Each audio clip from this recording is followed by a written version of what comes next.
from 1991 to 1992, he was U.S. Representative to the United Nations Security Council. And from 1998 to 2001, he was U.S. Permanent Representative to the European Office of the United Nations in Geneva. In June 2007, he was nominated by the White House and again confirmed by the Senate as a member of the Board of Directors of the United States Institute of Peace. Ambassador Moose. Bill, thank you.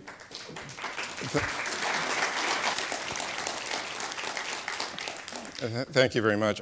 My privilege and pleasure this morning is to be able to introduce to you actually two people who don't need introduction, and indeed you have their full bios in your welcome kits.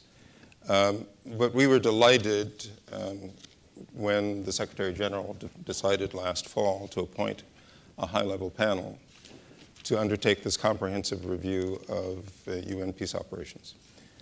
Because UN peace operations have become vital to all of us, those who are concerned about the protection of civilians, those who are concerned about ending violence and violent conflicts around the world, those of us in the peace-building community who cannot, frankly, do our work without the peacekeepers of this world. So it's my pleasure to introduce the chair and the vice chair of the Secretary General's high-level panel. Again, two people who need really no introduction. President Jose Ramos Horta, the chair of the panel, is a Nobel laureate. He's a journalist, a promoter of independence for Timor Leste. He was for 30 years the central figure and a guiding force in his country's struggle for independence. And after more than 2 decades in exile, he returned home in 1999, and where he served successively as the foreign minister, as prime minister, and then as head of state of a newly independent Timor Leste. Upon leaving office, he was appointed as the Secretary General's special representative and head of the United Nations Integrated Peacebuilding Office in Guinea-Bissau. As his vice chair, he has someone with more than 35 years of international service, Ms. Amira Haq, currently serves as the United Nations Undersecretary General for Field Support, which, as we know, is the vital foundation on which all of these operations rest. She previously was the special representative of the Secretary General in the United Nations Integrated Mission in Timor Leste. She has held senior positions within the United Nations Development Program and served as the United Nations Resident Coordinator in Malaysia, as well as in the Lao People's Democratic Republic. We're delighted to have them both with us. The purpose of this initial session, I think, is really to help inform us about the purpose of this mission. And so what I wanted to do was invite the chair, President Ramos Horta, to say a few words about their purpose, their hopes for this session here at USIP this morning. And you can do that here, or you can do it from the podium. It's your... Can do, yeah? Yes, surely. Good morning. It's a great pleasure to be in Washington, D.C. again. Before I continue, we'd like to introduce our other panel colleagues who are here with us. I start from the left, my left, Ambassador Wang, former Ambassador of China, former China Special Envoy in Afghanistan, former UN Undersecretary General, US Ambassador Lim Pasco, sitting here. Hilde Johnson, former Norwegian Minister for Development, formerly with UNICEF, UNDP, and the more recent is Special Representative Secretary General in South Sudan. She's publishing a book, and I will advise you all to keep an eye and buy the book. I'm promoting the book for her. Actually, introducing the book to friends in the publishing industry, because really tremendous experience. Then Alexander Ilyichev, former Russian diplomat, former top UN official, mediator with the Department of Political Affairs. And I think I introduced everybody. And last but not least, Madeleine O'Donnell. She's the one who always writes my speeches. And, but I will not make the mistake like a former US candidate running once for office. And the speech had remarks like, say, if so-and-so is there in the audience, you say so. And he just kept reading, if he's there, if he's so there. She just handed me over a note, but I hope I don't make that mistake. I'm not new to Washington. To introduce a bit of my personal self, I first came here in 75, 76. And I met some young congressmen. One was Tom Harkin from Iowa. He had just been elected. And following Indonesia's invasion of Timor in 75, he decided to push a resolution of sense of the House in the US Congress. Out of some 500 people, he got only 30 votes. And to illustrate the extent of an awareness about Timor-Leste at the time. Met also a young congressman, Tony Hall. You might know, great man. A few years later, he went on hunger strike for 25 days to protest against the elimination of the Hunger Committee, of which he was the chair. And he is not someone that would do a hunger strike for self-interest like me. I would probably do, but he was actually very elegant, slim, and he almost died with the hunger strike. So this is only to illustrate some of the great people in this town, in the US Congress, who I credit, for helping my own country being free. And, but obviously the most visible of all was President Clinton in '99. He played a critical central role.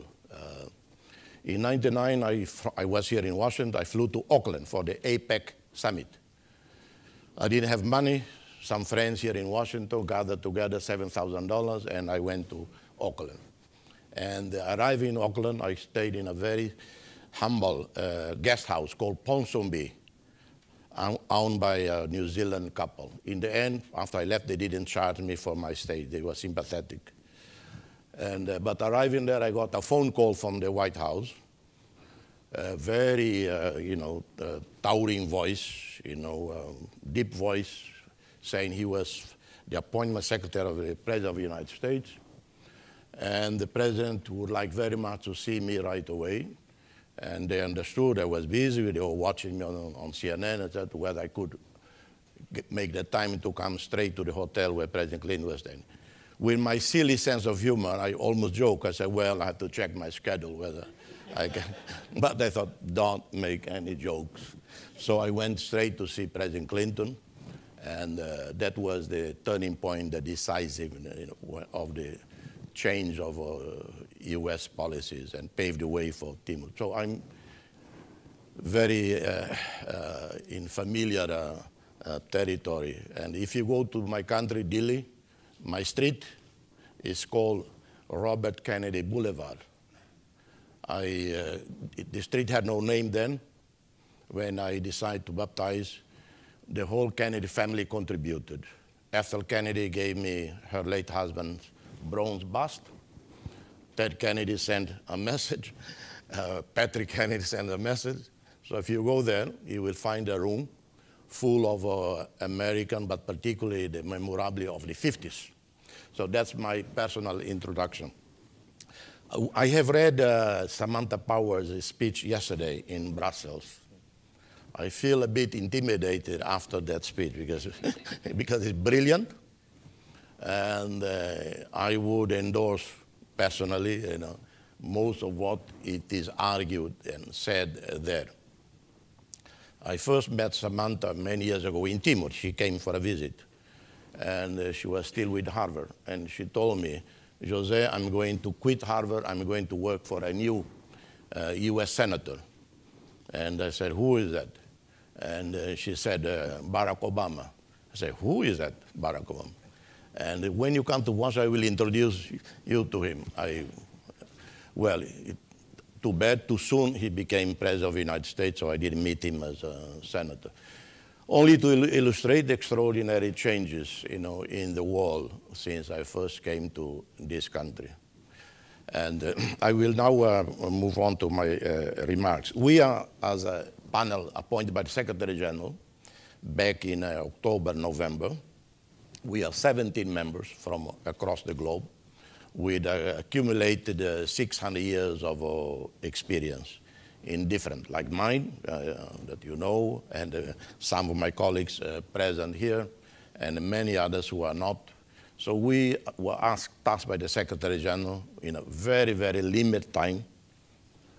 Initially, he told us to deliver the report and recommendations by April.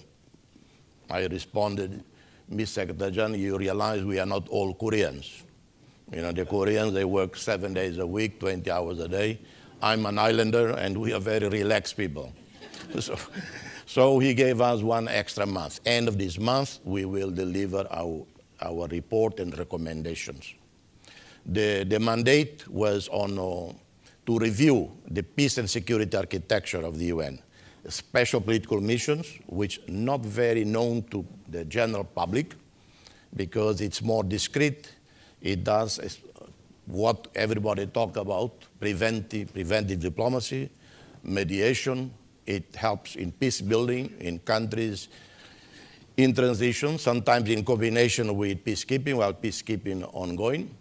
And then the other mechanism, more well known, the peacekeeping, that has taken much more different dimension, mandate, and configuration, as you know. So our mandate is very limited on how to perfect this system, the peace and security architecture. We have done a lot of hearings around the world, from Dhaka in Bangladesh, Asia-Pacific Regional Consultation, to Cairo, Addis Ababa, Brussels, and then smaller workshops organized by different governments, like in Japan, Islamabad, Delhi, Amsterdam with the Dutch. In Helsinki, colleagues of ours have been to Congo. Some are going to Mali. So we have done extensive hearing.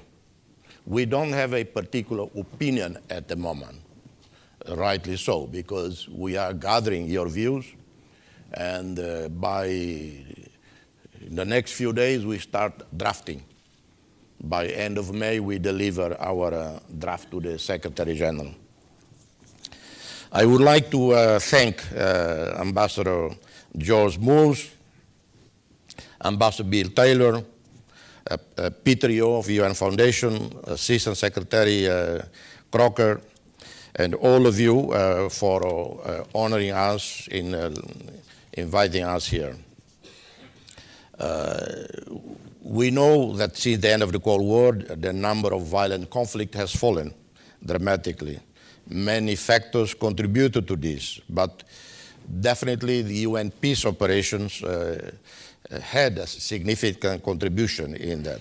I could mention a number of situations that are not known, but where the UN played a critical role, like where I served in Guinea-Bissau, without the need for a peacekeeping or peace enforcement, only through the political mission, we were able to return the country from a military coup, 40 years of failures, to constitutional order. And in my own country, different experience with the United Nations. And if it were not for the UN active presence, I don't know, frankly, whether we alone would be able to resolve the situation. After decades of decline in violent conflict, we have now seen a slight reversal of this trend, largely due to the conflicts in Africa and ongoing conflicts in the Middle East. The nature of conflicts, types of actors involved changing, and the tasks undertaken by UN operations and the other Security Council mandate operations also continue to evolve. UN are working in very demanding environments, such as Mali, Iraq, Somalia. And then we deal with financial constraints. And the UN have been asked to undertake more and more missions in remote, dangerous places.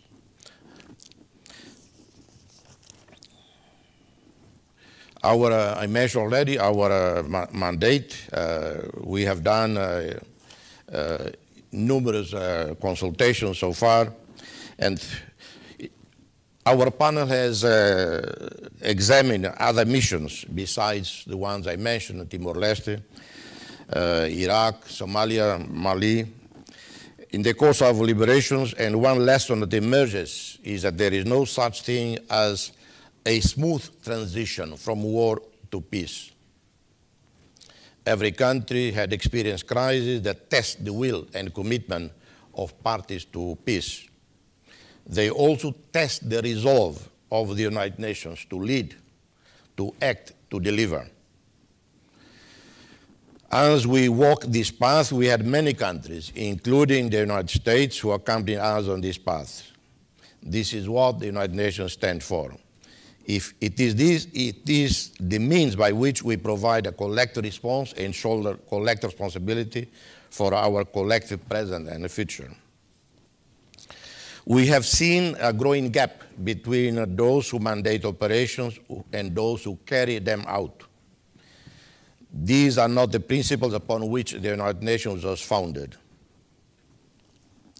And we hope that countries with the means may contribute more.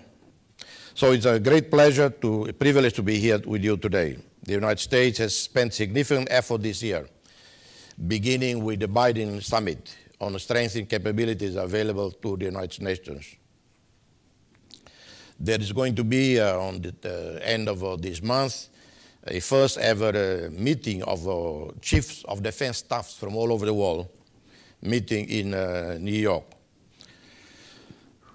I will close by saying that the road to peace is not always straight, and each country must find our own way. And it must struggle for an inclusive peace for men, women, and children, for all faith and beliefs. But no country can do without support of the international community. We live in an interconnected world where marginalized and disaffected youth in one country may be recruited to cross the globe and fight in another.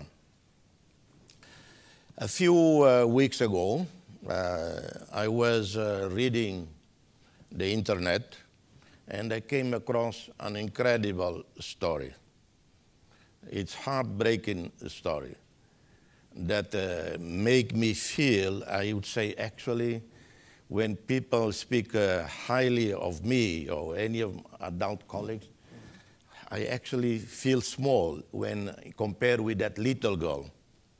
The story in Huffington Post of a 3-year-old girl in South Sudan walking for 4 hours through the bush, risk, dangers, leading her blind father to the nearest United Nations feeding center.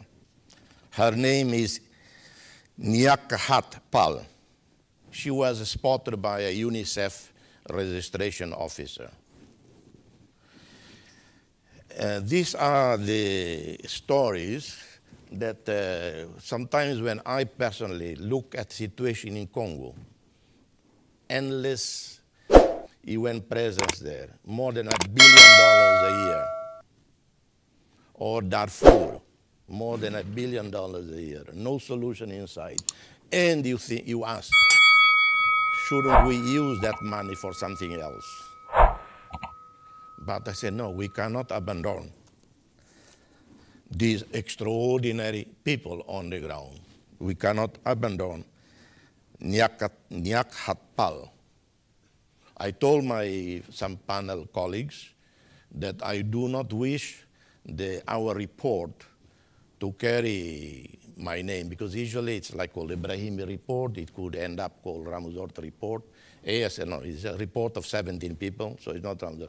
So I would like to honor Niaka Tapal. The report will be hers.